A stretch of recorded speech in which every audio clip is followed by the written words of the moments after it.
Chapter 6 Grasshoppers Attack. Inside the lamb pit's hut, it was dry and cozy.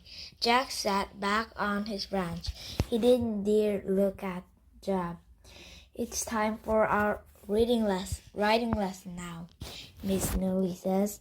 I'm going to give you each a slate and the plan. She handed out the slats.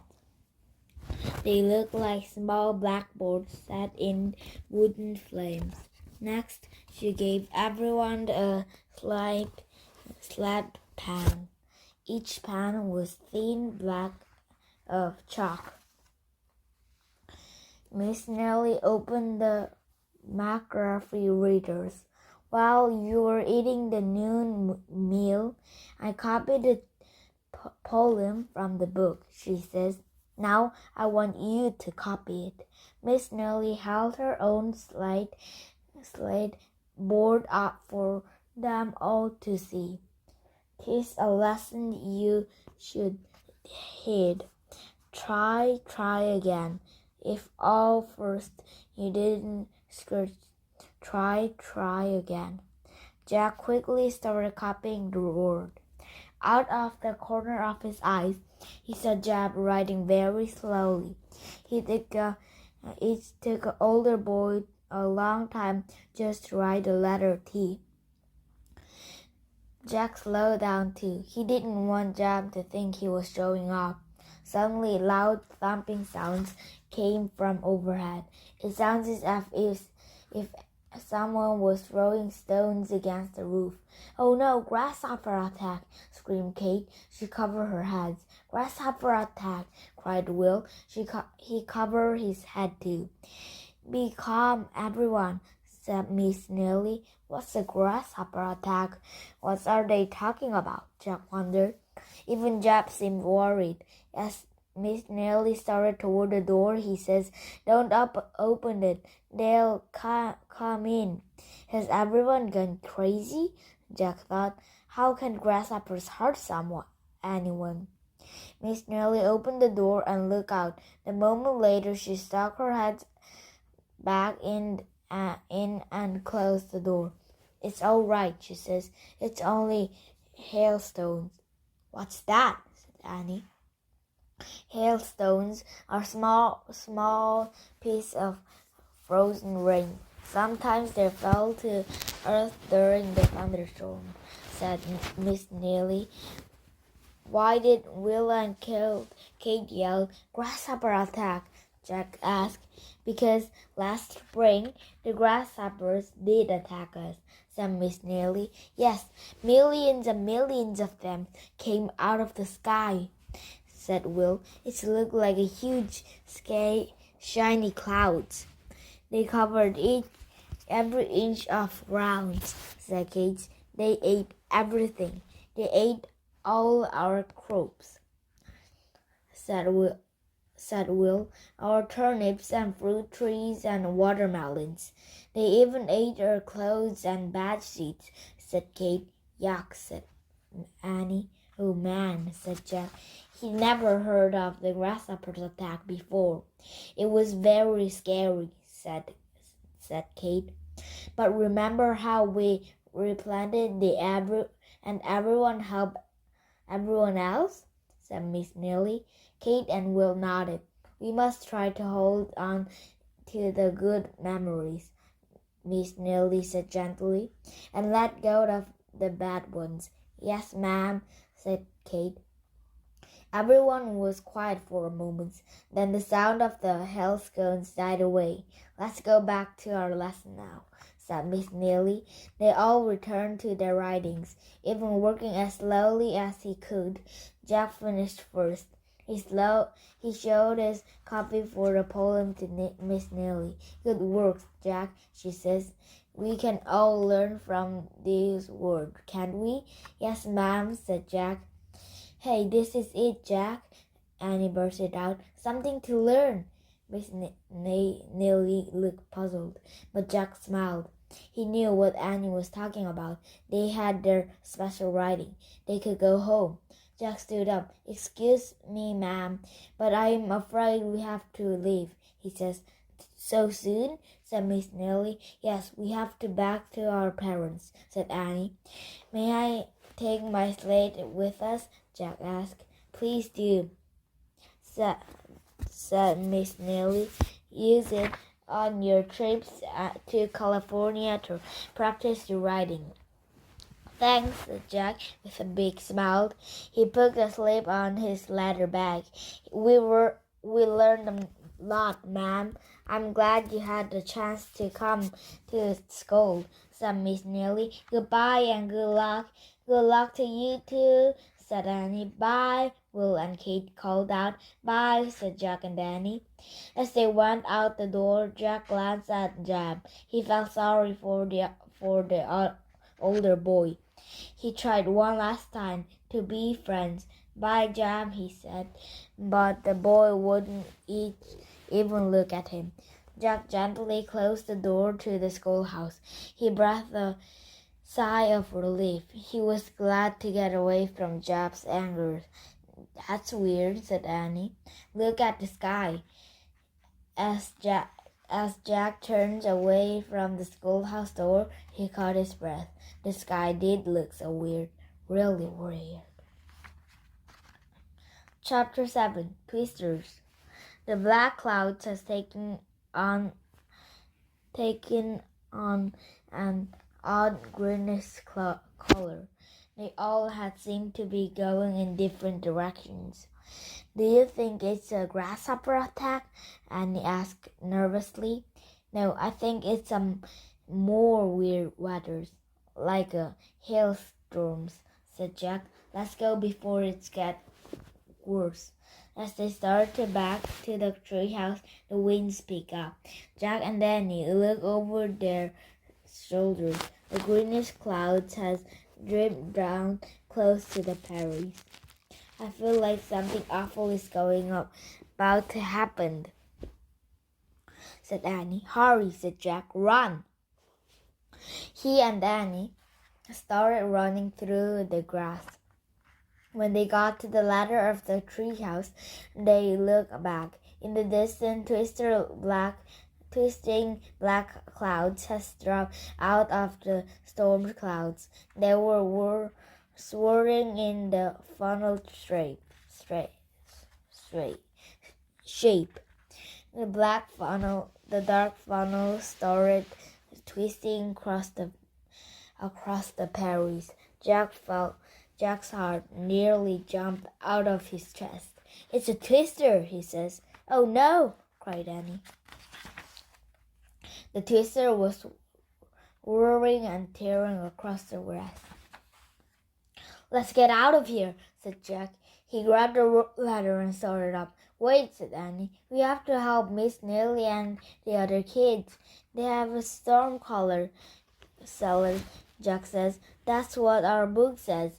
Yeah, but it's only their first day in the dugouts. They might not know about it, said Annie. There were the rug on the floors. Annie is right, Jack thought. He looked up at the treehouse.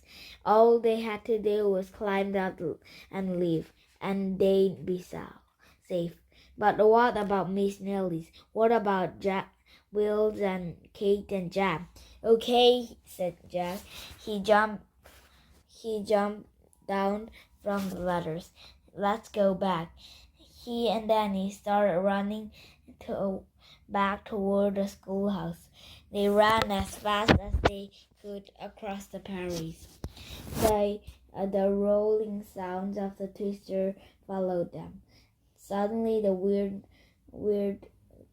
wind threw them to the ground. Jack clutched the tall grass, trying to stand. When he got up, he grabbed Annie's hand. He pulled her up too. With all his might, Jack held on to Annie and pulled her along. The rolling twister came closer and closer. The wind ripped up grass and earth around them. The road grew deafening. Jack and Danny could barely stare on their feet. Finally, they reached the dugouts. They tried to open the door, but it wouldn't budge. They banged on the door with their fist. Let us in, Annie shouted. No one opened the door. They can't hear us, yelled Jack, but the sound of the twister drowned out of his voice. Chapter 8. Get Below. Suddenly, the schoolhouse door blew off its hinges. It went flying through the air. Jack grabbed Annie and pulled her into the dugout. Inside, the branches were overturned. The room was a mess. Miss Nellie and the three kids were pressed against the dirt wall. Kate and Will screamed as the wind whipped around the rooms. Miss Nellie hugged Kate. Jack held on to the wall.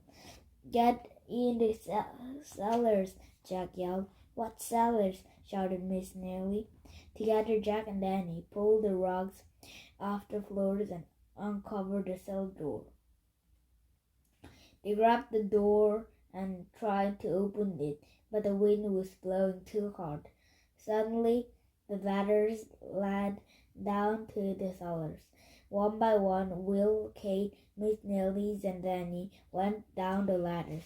Jack waited for Jack to go down. Go, go, Jack shouted. Jack climbed down into the cellars. Jack came last.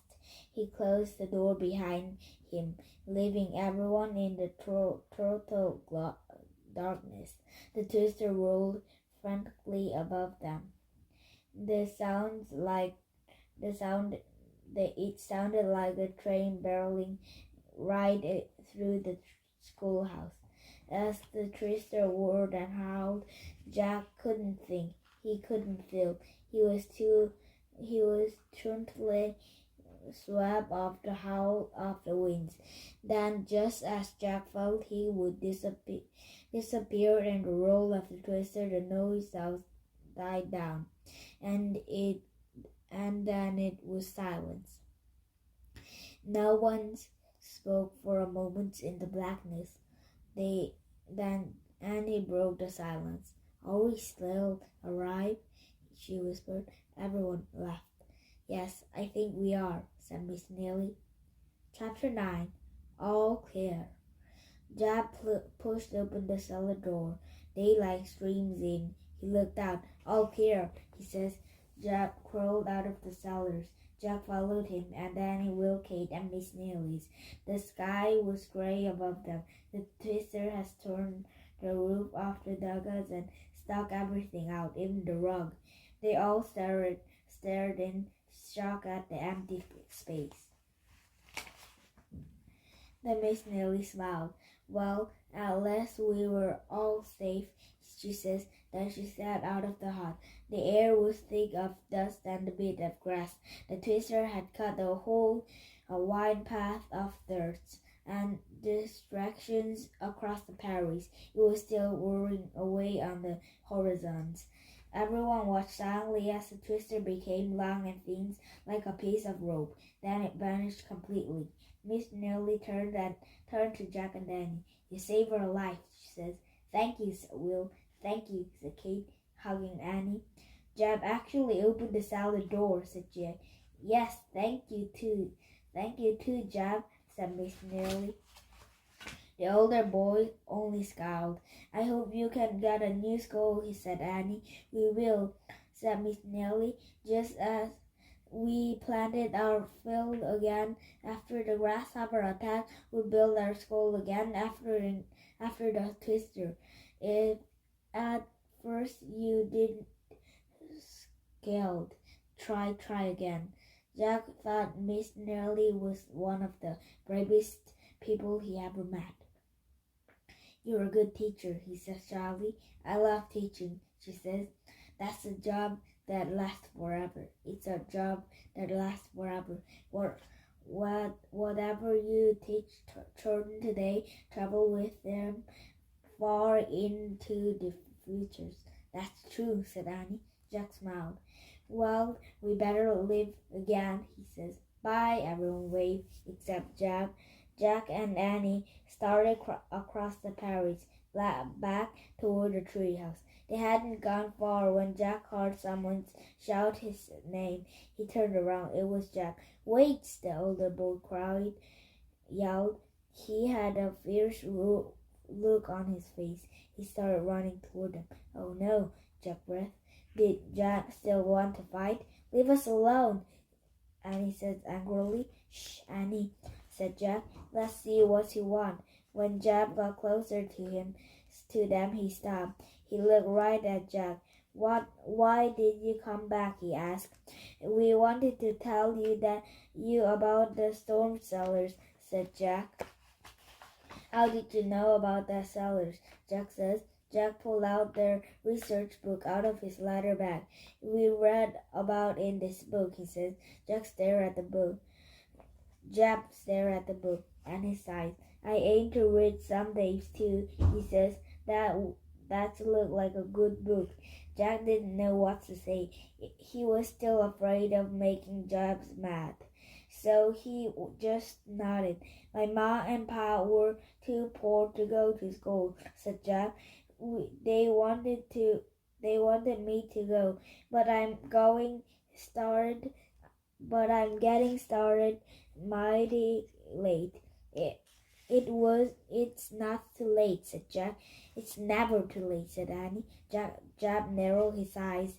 If you ever can come back through here, he says. Yes, Jack asked carefully. Was Jack about to throw in him again?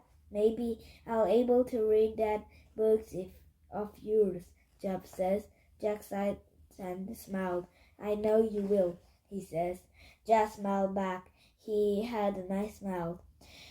Thanks for coming back to rescue us, he says to both Jack and Annie. Too bad you can't stay. I reckon we all be the good friends if you did. I reckon we would, Annie says. Jack nodded. Then he turns and go back to the others. Suddenly the sun broke through the clouds. The wildflowers danced in the gentle breeze. Ready? Said Annie. Jack just stood there staring at the sunlight prairies. Jack, ready to go? Annie asked. In that moment, Jack actually hated to leave, but he nodded slowly and said, Let's go. He and Annie took off through the bright, sparkling grass. They ran to the small grove of trees near the creek. They climbed up the rope ladder and scrambled into the treehouse. Annie picked up their Pennsylvania book. I wish we could go there, she says. This time the wind did not start to blow. The treehouse simply started to spin on its own. It spun faster and faster, and everything was still. Absolutely still. Chapter 10. The Third Riding. Jack opened his eyes. Morning light filmed the treehouse. He and Annie were wearing their own clothes again. Home, said Annie, smiling. Jack looked out the window. He saw their nice, cozy homes in the distance. Their lawns, their sidewalks, their paved streets. Life here is pretty easy to compare to Pigner's life, said Jack.